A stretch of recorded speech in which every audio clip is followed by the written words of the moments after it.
छत्तीसगढ़ की राजधानी रायपुर के स्वामी विवेकानंद हवाई अड्डे से रोज हजारों लोग सफर करते हैं। कोई दिल्ली जाता है, कोई मुंबई जाता है, तो कोई विदेश जाने के लिए यहीं से जुड़ता है। अब यही हवाई अड्डा जल्द ही सरकार के हाथों से निकलकर किसी निजी कंपनी के हवाले हो सकता है। केंद्र सरकार ने रायपुर सहित देश के 11 हवाई अड्डों को निजी हाथों में सौंपने की तैयारी लगभग पूरी कर ली है। सार्वजनिक निजी भागीदारी यानी पीपीपी मॉडल के तहत इन हवाई अड्डों का संचालन, प्रबंधन और विकास अगले 50 साल के लिए निजी कंपनी को दिया जाएगा। सवाल यह है कि आखिर सरकार अपने ही हवाई अड्डे निजी हाथों में क्यों सौंप रही है? इससे रायपुर और आम आदमी पर क्या असर पड़ेगा और अडानी समेत कौन सी कंपनियां इस दौड़ में शामिल होना चाहती हैं? इन सभी सवालों के जवाब इस रिपोर्ट में विस्तार से समझने की कोशिश करते हैं।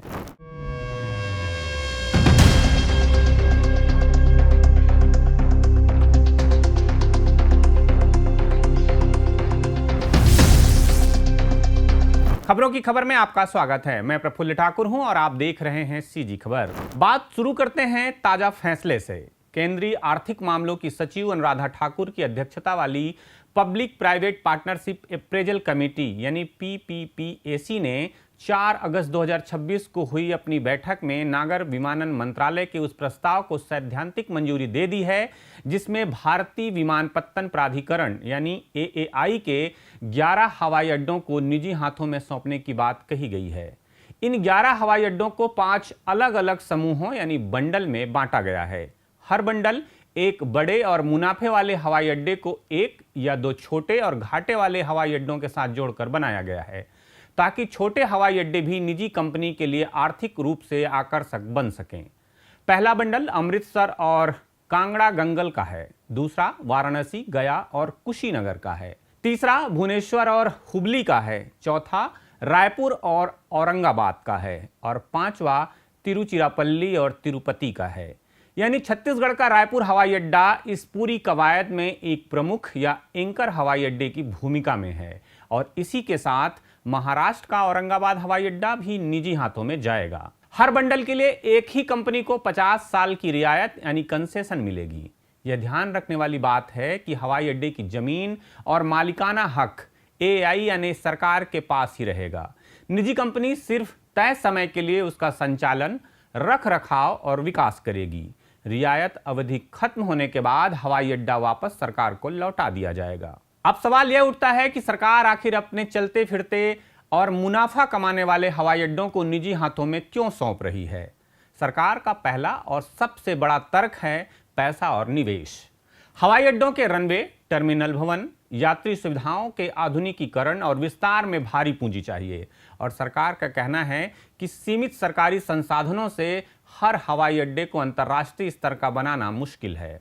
दूसरा तर्क दक्षता का है, यानी सरकार का मानना है कि निजी कंपनियां बेहतर सेवा, तेज फैसले और आधुनिक तकनीक के साथ हवाई अड्डों को ज्यादा कुशलता से चला सकती हैं। तीसरा और शायद सबसे व्यवहारिक तर्क है कमाई का। सरकार अपने आंकड़ों के जरिए यह बताती रही है कि 2018 में जिन 6 हवाई अड्डों यानी मंगलुरु, लखनऊ, अहमदाबाद, तिरुवनंतपुरम, जयपुर और गुवाहाटी को निजी हाथों में सौंपा गया था, उनके संचालन पर होने वाला खर्च बचाकर एएआई हर साल करीब 515 करोड़ रुपए की बचत कर रहा है। यह पूरी कवायद असल में राष्ट्रीय मुद्रीकरण पाइपलाइन के दूसरे चरण का हिस्सा है जिसके तहत सरकार आने वाले सालों में करीब 25 एएआई हवाई अड्डों को पीपीपी मॉडल पर देने की योजना बना चुकी है। गौर करने वाली बात यह है कि इस बार जिन 11 हवाई अड्डों को निजी हाथों में सौंपा जा रहा है उनमें रायपुर, वाराणसी, भुवनेश्वर और अमृतसर जैसे हवाई अड्डे किसी घाटे में डूबे हुए हवाई अड्डे नहीं बल्कि देश के शीर्ष 20 सबसे व्यस्त और यात्री संख्या के लिहाज से अच्छी कमाई देने वाले हवाई अड्डों में गिने जाते हैं। यानी सरकार अपने बीमार या घाटे वाले हवाई अड्डे नहीं बल्कि ठीक ठाक चल रहे और मुनाफा देने की क्षमता रखने वाले हवाई अड्डे निजी हाथों में सौंप रही है और छोटे व घाटे वाले हवाई अड्डों को उनके साथ बंडल में जोड़कर निजी कंपनियों के लिए सौदा और आकर्षक बना दिया गया है।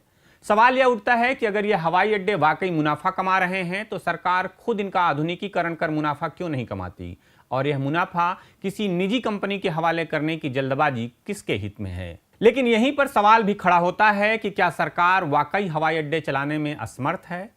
संसद की परिवहन, पर्यटन और संस्कृति संबंधी स्थायी समिति इस पर पहले भी सख्त सवाल उठा चुकी है। इस समिति के अध्यक्ष सीताराम येचुरी रहे हैं। समिति ने कहा था कि नागर विमानन मंत्रालय मुनाफे वाले हवाई अड्डों को थाली में सजाकर निजी हाथों में सौंप रहा है, जबकि सरकारी पैसे से आधुनिकीकरण के बाद सिर्फ घाटे वाले हवाई अड्डे एएआई के पास छोड़े जा रहे हैं। समिति का यह भी कहना था कि जो एजेंसी दशकों से हवाई अड्डे चला रही है, वह अचानक एक दिन में अक्षम कैसे हो गई, और मंत्रालय के तर्क ठोस आधार के बजाय अनुमानों पर टिके नजर आते हैं। यानी यह बहस सिर्फ आर्थिक नहीं बल्कि नीतिगत भी है कि सार्वजनिक पैसे से बना ढांचा मुनाफे के लिए निजी हाथों में क्यों दिया जाए। अब बात करते हैं अडानी समूह की, जो इस पूरी कहानी में सबसे ज्यादा चर्चा में है। अडानी इंटरप्राइजेस पहले से ही देश की सबसे बड़ी निजी हवाई अड्डा संचालक कंपनी है। साल 2019 में हुई पहली बड़ी नीलामी में अडानी समूह ने अहमदाबाद, लखनऊ, मंगलुरु, जयपुर, गुवाहाटी और तिरुवनंतपुरम इन सभी 6 हवाई अड्डों की बोली प्रति यात्री शुल्क के आधार पर जीती थी, और तब से इन सभी का संचालन अडानी समूह के हाथों में है। मौजूदा रिपोर्टों के मुताबिक अडानी इंटरप्राइजेस ने इन नए 11 हवाई अड्डों के लिए भी आक्रामक तरीके से बोली लगाने की मंशा जाहिर की है। हालांकि अभी तक विधिवत निविदा प्रक्रिया शुरू नहीं हुई है, इसलिए कोई औपचारिक घोषणा या दावा सामने नहीं आया है। जाहिर है अडानी समूह के लिए यह क्षेत्र फायदे का सौदा साबित हुआ है, क्योंकि हवाई अड्डों से सिर्फ हवाई किराए या लैंडिंग शुल्क से नहीं बल्कि पार्किंग, दुकानों, विज्ञापन, कार्गो और रिटेल जैसी गैर विमानन आय से भी अच्छी कमाई होती है। और भारत में यात्री बढ़ने के साथ यह कमाई लगातार बढ़ रही है। अडानी के अलावा जीएमआर समूह, जो पहले से दिल्ली और हैदराबाद हवाई अड्डा चला रहा है, और फ्रांस की कंपनी विंची एयरपोर्ट्स का नाम भी संभावित दावेदारों में लिया जा रहा है। 2019 में हुई पहली नीलामी में अडानी समूह ने सभी 6 के 6 हवाई अड्डों की बोली जीत ली थी। यानी प्रतिस्पर्धा के नाम पर शुरू हुई प्रक्रिया व्यवहार में एक ही समूह के दबदबे में बदल गई थी। ऐसे में यह सवाल लाजमी है कि अगर इस बार भी बोली प्रक्रिया में एक ही कंपनी सबसे आगे निकलती है, तो देश के प्रमुख हवाई अड्डों की चाबी चंद हाथों में सिमटने से रोकने के लिए तय की गई सीमाएं व्यवहार में कितनी असरदार साबित होंगी, यह देखने वाली बात होगी। अब सवाल यह है कि अभी देश में कितने हवाई अड्डे निजी हाथों में हैं। दिल्ली और मुंबई हवाई अड्डों का निजीकरण सबसे पहले 2006 में हुआ था। दिल्ली का संचालन जीएमआर समूह के नेतृत्व वाली दिल्ली इंटरनेशनल एयरपोर्ट लिमिटेड यानी डायल करती है, जिसमें एआई और दिल्ली सरकार की भी हिस्सेदारी है।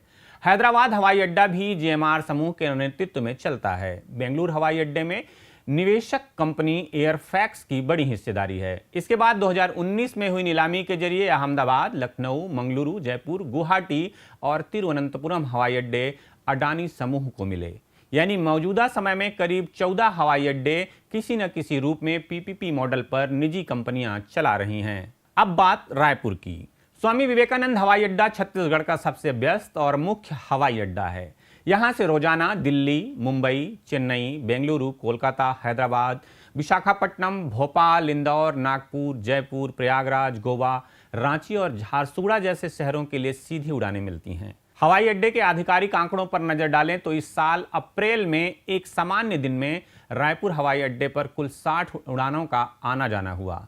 यानी 30 उड़ानें आईं और 30 गईं, और इस एक दिन में कुल 8,341 यात्रियों ने सफर किया, जिनमें करीब 3,971 यात्री आए और 4,370 यात्री रवाना हुए। पूरे देश की बात करें तो नागर विमानन मंत्रालय के आंकड़ों के हिसाब से बीते वित्त वर्ष यानी 2025-26 में देश भर के हवाई अड्डों से करीब 42 करोड़ यात्रियों ने सफर किया।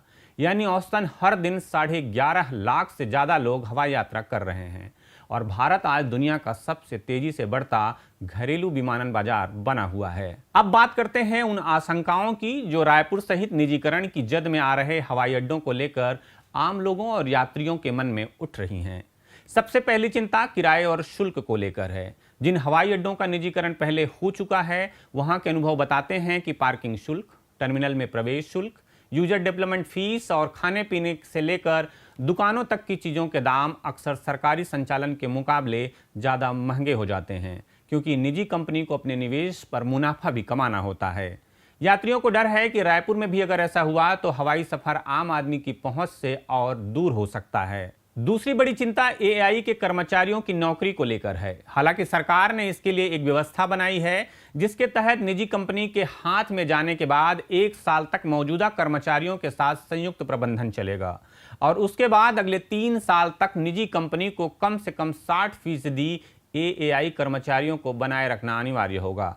लेकिन 3 साल बाद क्या होगा, इसे लेकर कर्मचारी संगठनों में असमंजस बना हुआ है। तीसरी आशंका जवाबदेही को लेकर है। सरकारी हवाई अड्डों पर लोग शिकायत के लिए सीधे सरकारी तंत्र से जुड़ सकते हैं, जबकि निजी कंपनी के हाथ में जाने के बाद जवाबदेही और पारदर्शिता को लेकर सवाल खड़े होंगे। चौथी और बड़ी चिंता यह है कि हवाई अड्डा जैसी बुनियादी और रणनीतिक जरूरत की चीज को 50 साल जैसे लंबे समय के लिए निजी हाथों में सौंपना कहीं भविष्य में मनमानी दरें वसूलने और एकाधिकार जैसी स्थिति पैदा करने का रास्ता तो नहीं खोल देगा। यह बहस भी पुरानी है कि क्या हर सरकारी चीज का निजीकरण सही कदम है। इसके पक्ष में तर्क देने वाले कहते हैं कि निजी क्षेत्र में पूंजी, आधुनिक तकनीक और प्रबंधन कौशल की कमी नहीं होती, इसलिए यात्रियों को बेहतर टर्मिनल, साफ सफाई और अंतर्राष्ट्रीय स्तर की सुविधाएं मिल सकती हैं, जैसा कुछ हद तक दिल्ली और मुंबई हवाई अड्डों पर देखने को मिला है। वहीं इसके विरोध में तर्क देने वालों का कहना है कि हवाई अड्डा जैसा सार्वजनिक बुनियादी ढांचा सिर्फ मुनाफे के चश्मे से नहीं देखा जाना चाहिए, क्योंकि यह देश की रणनीतिक और सामरिक जरूरत भी है और लंबी अवधि में आम आदमी पर इसका बोझ बढ़ सकता है। विपक्षी दल पहले भी इस मुद्दे को उठाते रहे हैं। कांग्रेस नेता राहुल गांधी ने 2020 में अडानी समूह को मंगलुरु और लखनऊ हवाई अड्डे सौंपे जाने के बाद सवाल उठाए थे। उन्होंने कहा था कि देश में विकास तो हो रहा है, लेकिन सिर्फ चंद कारोबारी करीबियों को। इसके जवाब में सरकार का कहना था कि यूपीए सरकार के समय भी दिल्ली और मुंबई हवाई अड्डों का निजीकरण हुआ था, इसलिए यह कोई नई या अकेली सरकार की नीति नहीं है।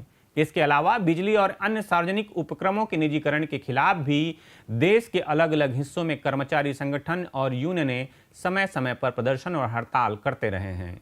हवाई अड्डा क्षेत्र में भी नई निविदा प्रक्रिया शुरू होने पर एएआई कर्मचारी संगठनों की तरफ से विरोध जताए जाने की संभावना जताई जा रही है, जैसा पिछले निजीकरण के समय भी देखा गया था। फिलहाल स्थिति यह है कि पीपीपीएसी की सैद्धांतिक मजदूरी के बाद यह प्रस्ताव आगे वित्तीय, कानूनी और तकनीकी जांच के लिए भेजा जाएगा। इसके बाद केंद्रीय मंत्रिमंडल की अंतिम मंजूरी और फिर विधिवत निविदा प्रक्रिया शुरू होगी। यानी हवाई अड्डों का निजी हाथों में जाने में अभी थोड़ा समय है, लेकिन जिस तरह से यह प्रक्रिया आगे बढ़ रही है उससे साफ है कि आने वाले सालों में रायपुर समेत देश के 11 हवाई अड्डों की तस्वीर पूरी तरह बदल सकती है। सरकार के लिए ज्यादा कमाई का मौका है, कंपनियों के लिए मुनाफे का नया मैदान है, लेकिन आम आदमी का असली सवाल यही है कि उसकी जेब पर बोझ कितना बढ़ेगा, क्योंकि सरकारें दिनों दिन आम जनता पर बोझ डालती जा रही हैं और जनता इस बोझ तले रोज दबती चली जा रही है। इस निजीकरण के मामले को लेकर आपका क्या सोचना है, कमेंट बॉक्स में जरूर बताइएगा। अगर आपने हमारे चैनल को अभी तक सब्सक्राइब नहीं किया है तो कर लीजिए। खबरों को लाइक और शेयर भी कीजिएगा। खबरों की खबर में फिर किसी खबर पर होगी बात। नमस्कार।